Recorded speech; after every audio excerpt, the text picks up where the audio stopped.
May I call this meeting to order? La séance est ouverte. Mr. President, we are grateful for the great honor you do us in addressing this joint session of the Senate and the House of Commons. I now invite the Right Honourable the Prime Minister to introduce our distinguished guest.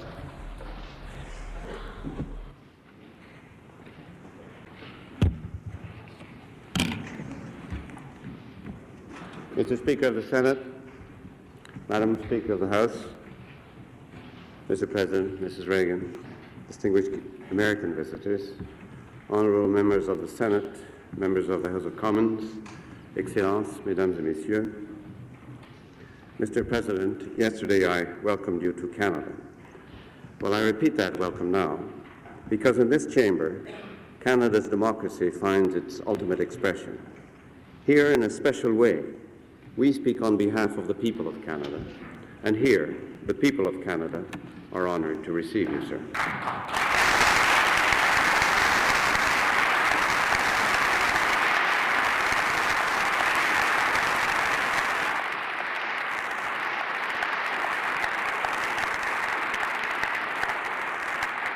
Nations do not choose their neighbors. Geography does that.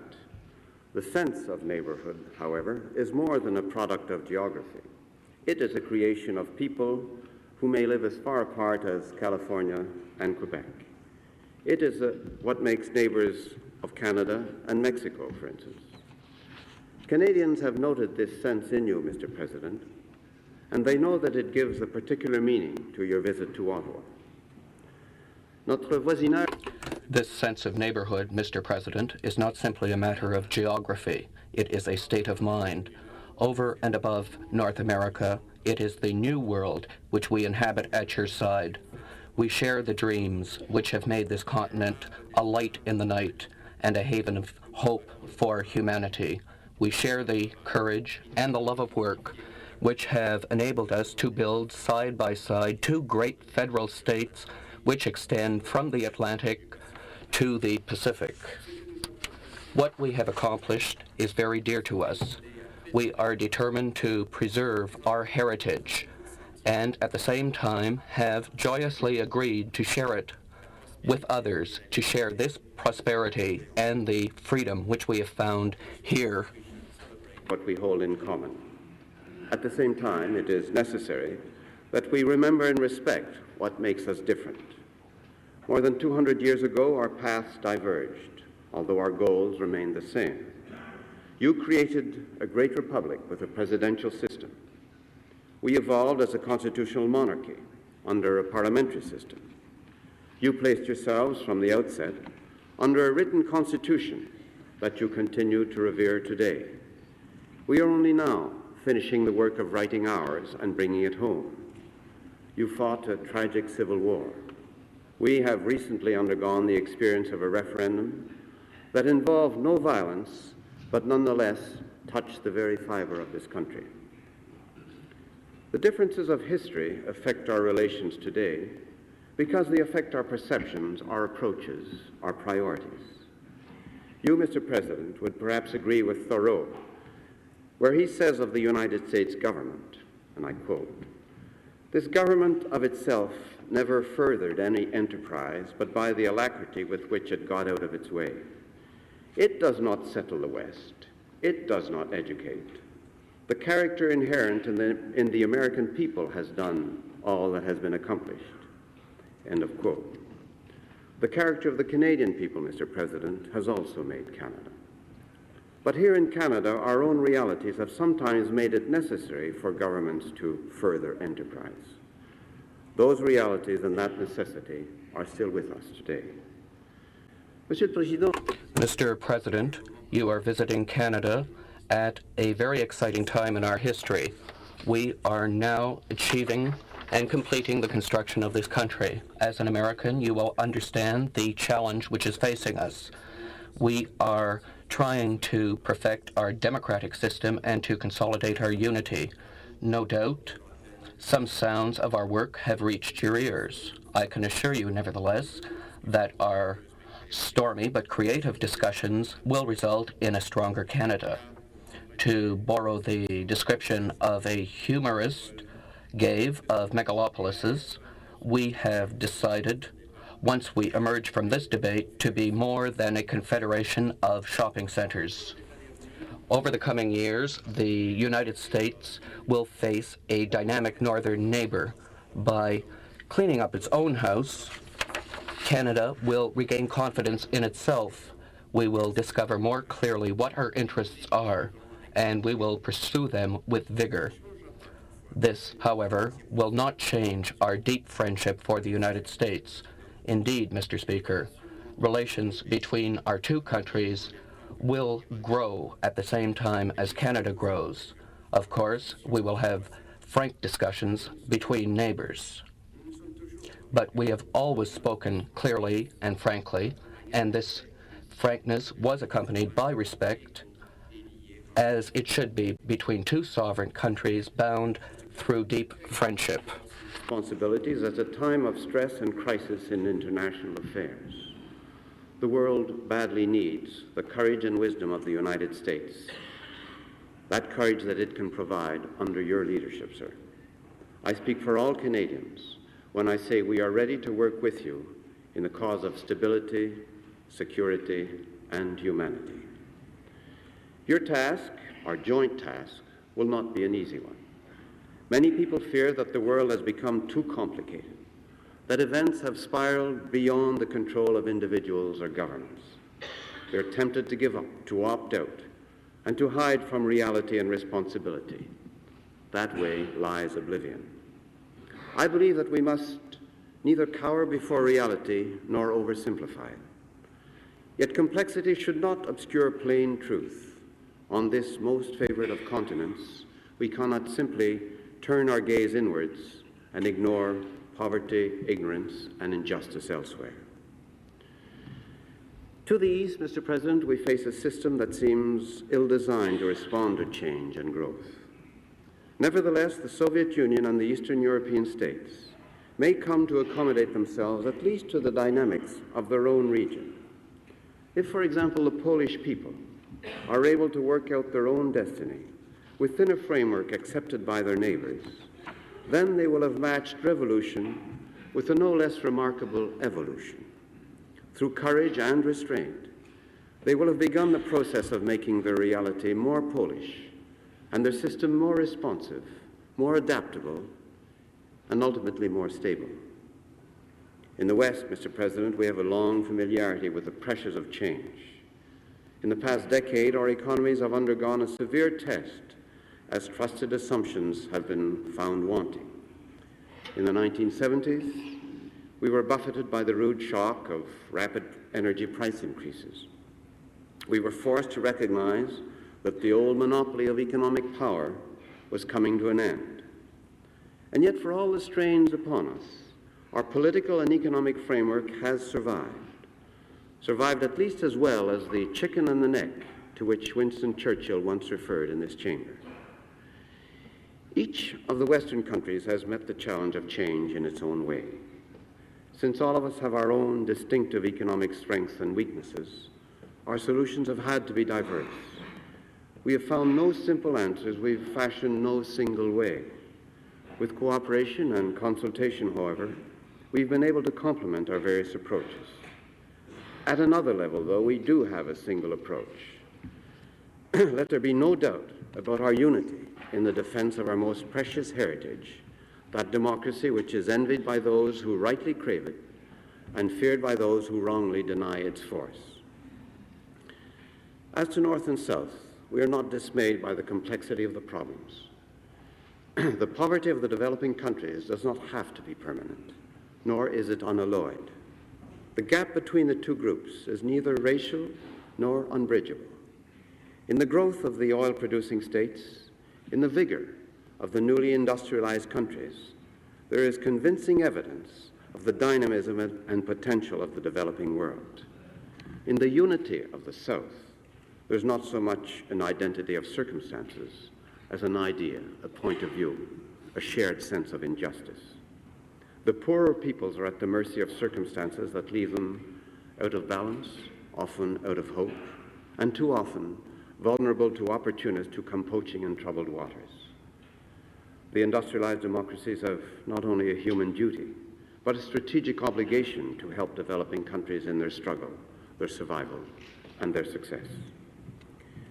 Mr. President, humanity will prevail. We in the New World can never be pessimists, for we are in a very real sense the custodians of the future. You have reminded us of this, sir, on both sides of the 49th parallel. You've done so by evoking a past in which both our peoples have been the architects of change, not its victims. I wish you well in your task and comfort in your burden. May part of that comfort come from the assurance of Canada's abiding friendship for your country and for your people.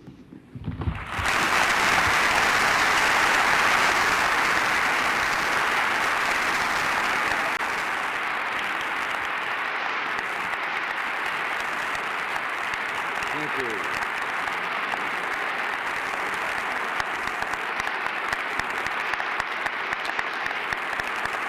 Thank you very much. Thank you.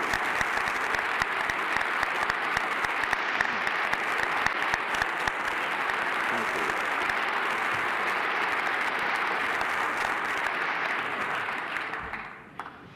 you. Mr. Prime Minister, Mr. Speaker of the Senate, Madam Speaker of the House of Commons, the honorable senators, members of the House of Commons, distinguished members of the Diplomatic Corps, ladies and gentlemen, I came to this great capital of this great nation by crossing a border not which divides us, but a border which joins us. Nous sommes souvent servis. We have often shaken hands across this border, and we are doing so again today.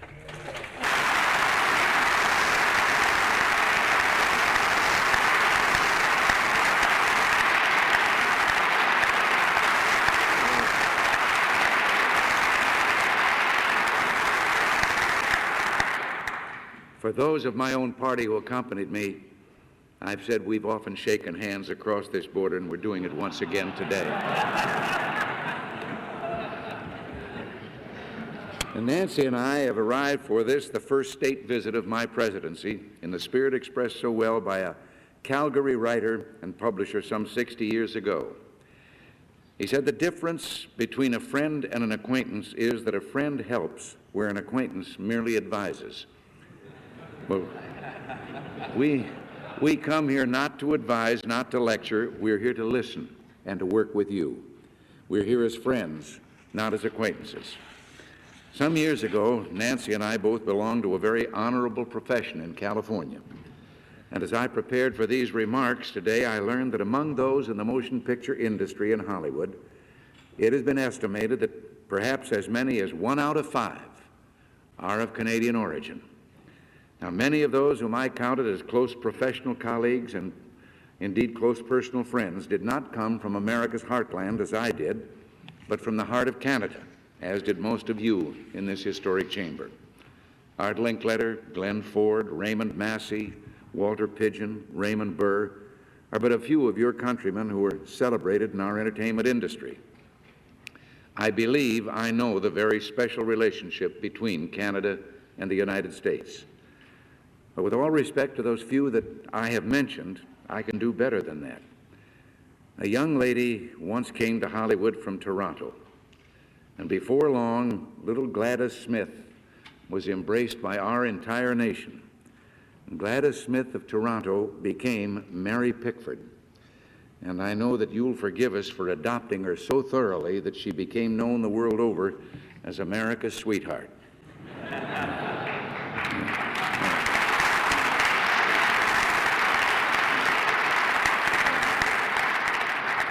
But America's sweetheart was Canadian. Affinity, heritage, common borders, mutual interests, these have all built the foundation for our strong bilateral relationship. This relationship has grown to include some of the strongest economic links among the nations of this earth. Some 16% of America's total world trade is done with Canada. Our joint trade amounts to about $90 billion Canadian annually. This is greater than the gross national product of some 150 countries. It's estimated that 750,000 United States workers are employed in exports to Canada, and in turn, Canadian exports to the United States account for 1/6 of your gross national product. Not only is the vast bulk of this trade conducted between private traders in two free economic systems, but more than half crosses our borders duty-free. Our seaways, highways, airways, and rails are the arteries of a massive interconnecting trade network which has been critically important to both of us. Thus, while America counts many friends across the globe, surely we have no better friend than Canada.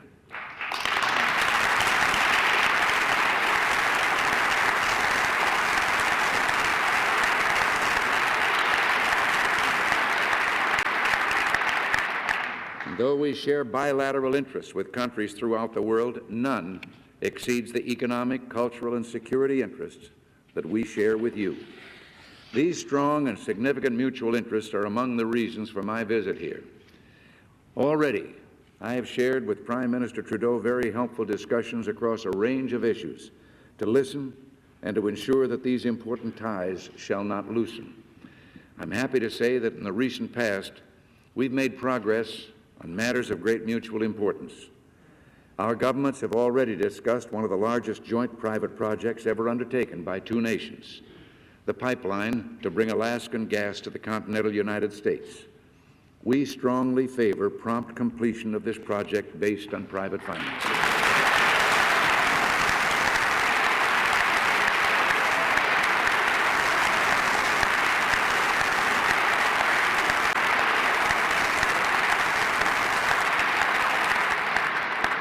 We have agreed to an historic liberalization of our trade in the Tokyo round of the multilateral trade negotiations. We've continued our efforts, begun with the Great Lakes Water Quality Agreement of 1972, to protect our joint heritage in the Great Lakes. We want to continue to work cooperatively to understand and control the air and water pollution that respects no borders.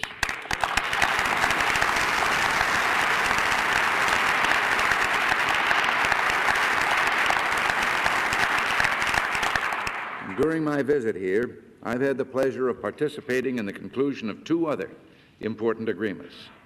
We are renewing the North American Aerospace Defense Command Agreement for 5 more years. For more than 2 decades now, NORAD has bound us together in our common defense with an integrated command structure symbolizing our interdependence. This agreement represents continued progress in our relations and mutual security. And second, we have concluded an agreement regarding Social Security benefits between those of our citizens who combine work in both nations. And with this new agreement, for those who are people who are employed in both countries, they can then be eligible for the combined benefits, and the workers will be eligible for those benefits in whichever country they choose to live.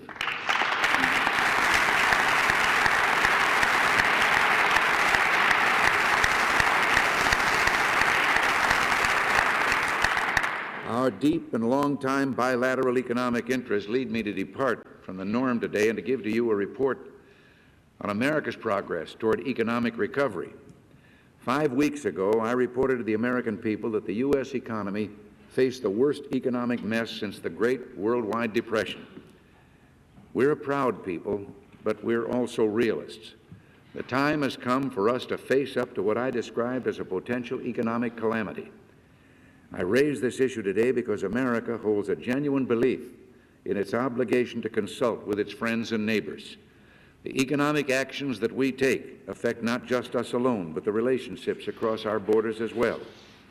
As we examined America's economic illness, we isolated a number of contributing factors. Our federal government has grown explosively in a very short period of time. We found that there had grown up a maze of stifling regulations which began to crush initiative and deaden the dynamic industrial innovation which brought us to where we are. We saw unbelievable deficits, this year alone reaching up to nearly $80 billion, including off-budget items. And we found that these deficits got in no one's way because the government found it easy to fuel inflation by printing more money just to make up the difference. The American taxing structure, the purpose of which was to serve the people, began instead to serve the insatiable appetite of government.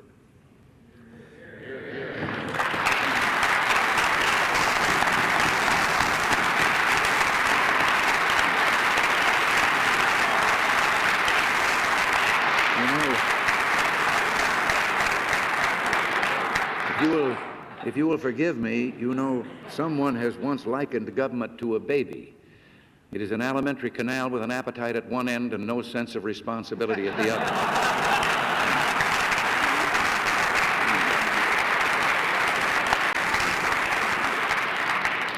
But our citizens were being thrown into higher tax brackets for simply trying to keep pace with inflation. In just the last 5 years, federal personal taxes for the average American household have increased 58%. The results: crippling inflation, interest rates which went above 20%, a national debt approaching $1 trillion, nearly 8 million people out of work, and a steady 3-year decline in productivity. We decided not just to complain, but to act. In a series of messages and actions, we have begun the slow process of stopping the assault on the American economy and returning to the strong and steady prosperity that we once enjoyed. It's very important for us to have friends and partners know and understand what we're doing. Let me be blunt and honest. The United States in the last few years has not been as solid and stable an ally and trading partner as it should be. How can we expect certain things of our friends if we don't have our own house in order? Americans are uniting now as they always have in times of adversity. I have found there is a wellspring of spirit and faith in my country which will drive us forward to gain control of our lives and restore strength and vitality to our economic system. But we act not just for ourselves, but to enhance our relationships with those we respect. First, we're taking near-revolutionary steps to cut back the growth in federal spending in the United States. We're proposing that instead of having our national budget grow at the unacceptable rate of 14% per year, it should rise at a more sensible 6%.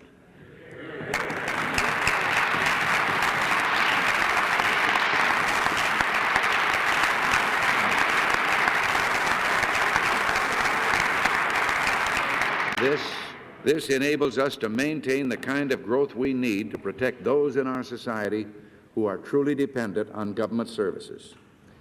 Just yesterday, I submitted our proposed budget for the coming year and then immediately crossed the border.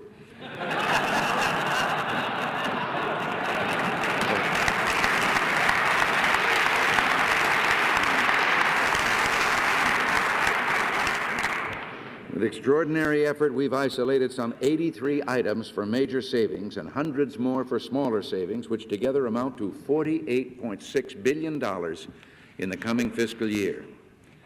Our second proposal is a 10% cut across the board every year for 3 years in the tax rates for all individual income taxpayers, making a total cut in tax rates of 30%. This will leave our taxpayers with $500 billion more in their pockets over the next 5 years and create dramatic new incentives to boost productivity and fight inflation. When these personal cuts are combined with tax cuts to provide our business and industry with new capital for innovation and growth, we will be creating millions of new jobs, many of them ultimately on your side of the border. Our third proposal is to eliminate those unproductive and unnecessary regulations which have slowed down our growth and added to our inflationary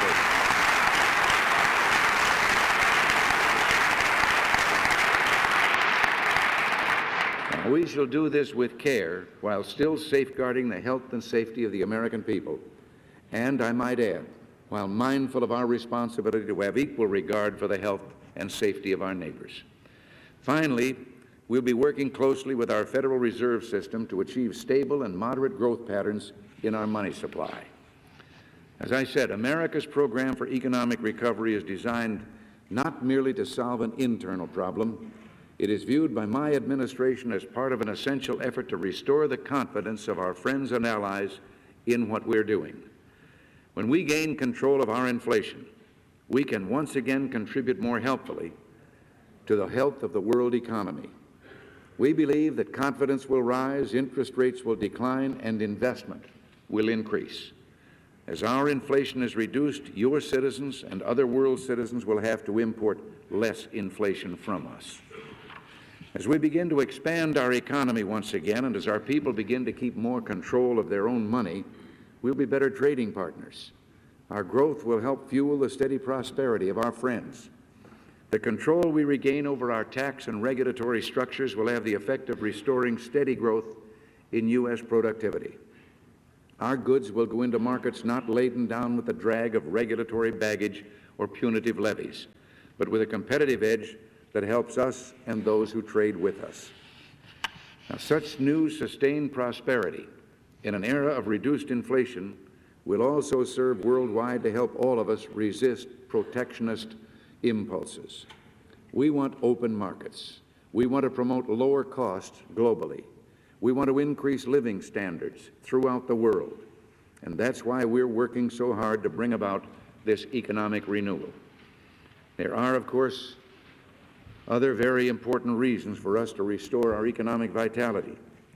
Beyond our shores and across this troubled globe, the good word of the United States and its ability to remain stable and dependable rely in good part on our having a stable and dependable economy. Projecting solid internal strengths is essential to the West's ability to maintain peace and security in the world. Thus, our national interests, our bilateral interests, and our hemispheric interests are profoundly involved in truly international questions. That's why we must act now, why we can no longer be complacent about the consequences of economic deterioration. We've entered an era which commands the alliance to restore its leadership in the world. And before we can be strong in the world, we must be once again strong at home. Our friend,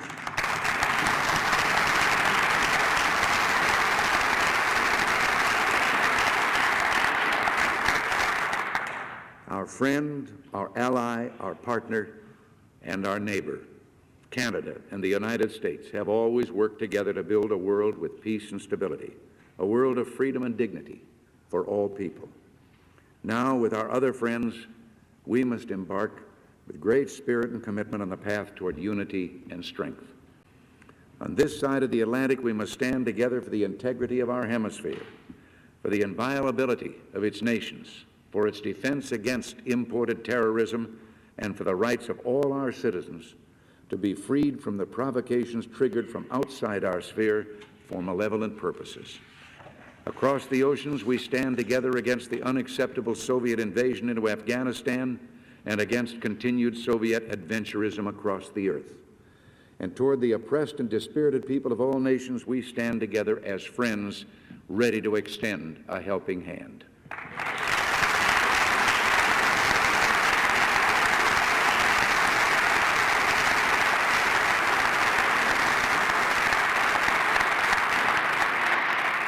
I say to you, our Canadian friends, and to all nations who will stand with us for the cause of freedom, our mission is more than simply making do in an untidy world. Our mission is what it has always been, to lift the world's dreams beyond the short limits of our sights and to the far edges of our best hopes. This will not be an era of losing liberty. It shall be one of gaining it. This will not be an era of economic pessimism, of restraint and retrenchment. It will be one of restoration, growth, and expanding opportunities for all men and women.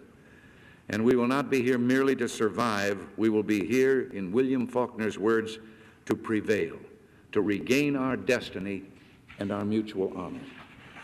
Sometimes it seems that because of our comfortable relationship, we dwell perhaps a bit too much on our differences. Now, I too have referred to the fact that we do not agree on all issues. We share so many things with each other, yet for good reasons we insist on being different to retain our separate identities. This captured the imagination of Ernest Hemingway when he worked as a writer for the Toronto Star Weekly in 1922. Hemingway was traveling in Switzerland, and he noted that the Swiss made no distinction between Canadians and citizens of the United States. And he wondered about this, and he asked a hotel keeper if he didn't notice any difference between the people from the two countries. Monsieur, he said to Hemingway, Canadians speak English and always stay 2 days longer at any place than Americans do. Well, as you know, I shall be returning to Ottawa in July, and if you don't mind, I'll plan to stay as long as everyone else.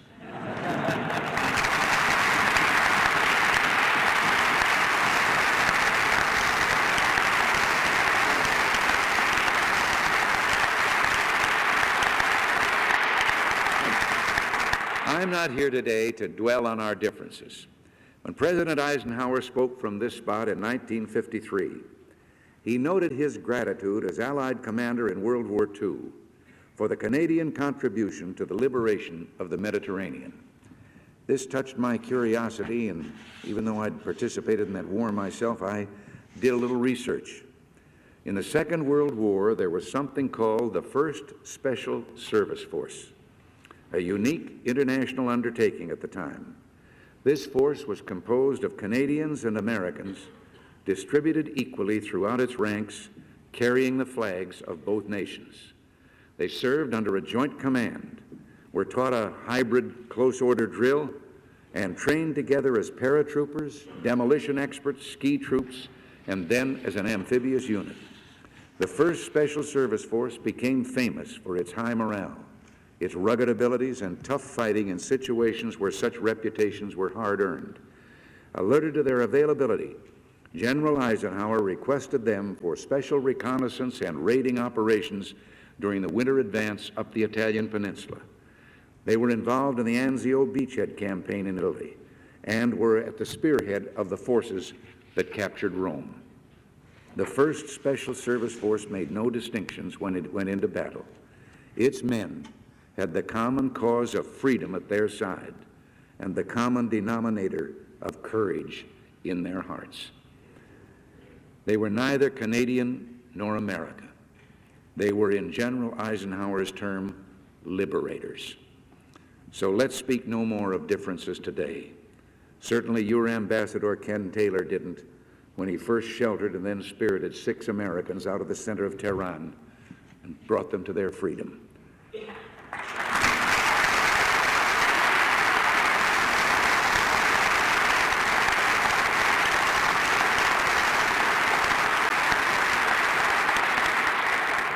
Their daring escape worked not because of our differences, but because of our shared likenesses. A final word to the people of Canada.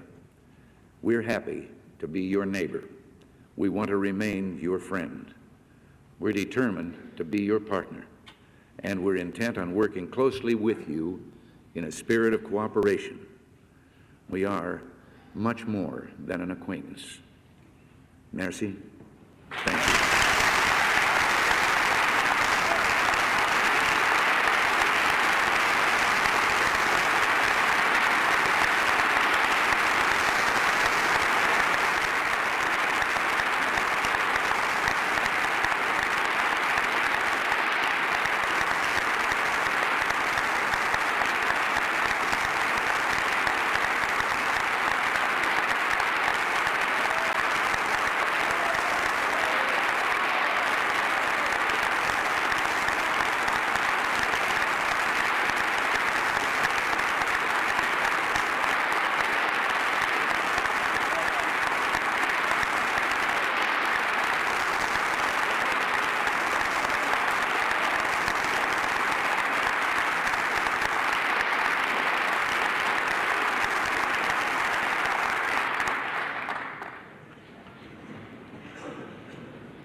Monsieur le Président, Monsieur le Premier ministre, Madame la Présidente de la Chambre des communes,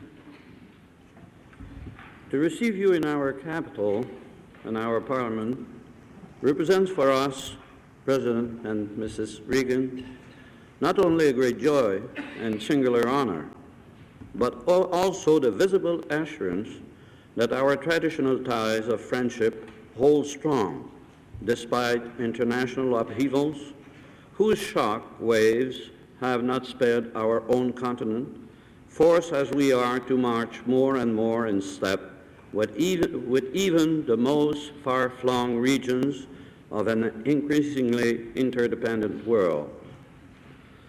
On behalf of the Senate of Canada, I would like to transmit our heartfelt gratitude that you have chosen, at this very earliest stage of your mandate, to reinforce the foundation of a unique relationship based not just on a common interest shared by our two peoples, but also on a common spirit and aspirations. While recognizing our differences and respective sovereignty, and in full appreciation of our respective stature and resources, we know that we are natural allies, and that only blindness, or at least a lack of vision, can threaten this bond. En harmonisant nos vues, By seeking common ground in our national viewpoints, we will not only be doing ourselves a mutual service, but also contributing to the betterment of life among our brothers in other nations. If our roles are sometimes different, they are nonetheless complementary, and our goals must be the same. To paraphrase an old maxim, we who imagine we can do without the world deceive ourselves greatly. But those who fancy that the world can do without them deceive themselves even more. Long live the United States of America, long live Canada, long live peace. Thank you, Mr. President.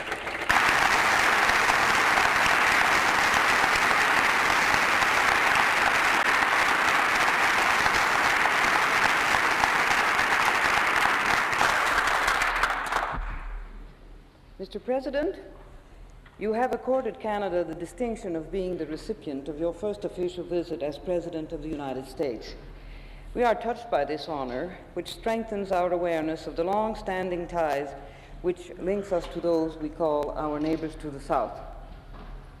Our peoples, diverse in their origins, share a history which has brought us together on a vast continent, one which both your people and ours have explored and developed. Our cultural influences derive from the same sources and unite us in a common civilization. We have, since our beginnings, built on the strength inherited from our pioneers, who were led by many different circumstances, political and economic, to the North American continent. It goes without saying that an unfailing friendship exists between us. We applied ourselves to the task of building a prosperous country, inviting those elsewhere who sought adventure or aspired to live in freedom to come and settle with us. From such a sequence of events, varied and often dramatic, the United States and Canada were born. While many similarities unite us, the differences we manifest are the signs of the distinct personalities which finally gave our countries their identity. When we look to the United States, we discover a people who are industrious, dynamic, bold, even daring, and who, for a long time now, have distinguished themselves through the wide range of their discoveries and the originality of their achievements. You have explored space, you have walked on the moon, you have turned what were only flights of imagination into reality, and in so doing have astounded the world. This underlines the fervor, enthusiasm, genius, and ever-renewed youth of your people. All corners of the world turn to you, not only for inspiration, but also for your good offices and for your assistance. For our part, we have profited from your energy and dynamism. Our destiny, no matter how we view it, is closely tied to yours in our pursuit of individual freedom and the promotion of the social and economic betterment of our peoples. The contacts between us are many and varied. Both our countries wish to maintain their respective identities while working together, each in a different way, to build a universal civilization. Your culture, your arts, your literature, your science, and your technology are marvelously impressive. Our lives have been enriched by them, and they have inspired our own efforts. Your example is an encouragement to us as Canadians to marshal our physical and intellectual resources towards the creation of a society which reflects our essential Canadian character. Mr. President, we have listened to you with great interest. We have paid close attention to your comments, mindful of the fact that you mean to lead your country along the paths which appear to you to be the best, and that you will do so with boldness, honesty, and sincerity. As has always been the case in the past, we shall be happy to find ourselves at your side in meeting the challenges which face us all. We shall cooperate with you and with other countries whenever the need arises in promoting universal well-being and protecting the peace of the world. Mr. President, Mrs. Reagan, in expressing our thanks and appreciation, we ask you also to accept our assurance of the respect and friendship which we feel for you and your country. I now adjourn this meeting. La séance est close.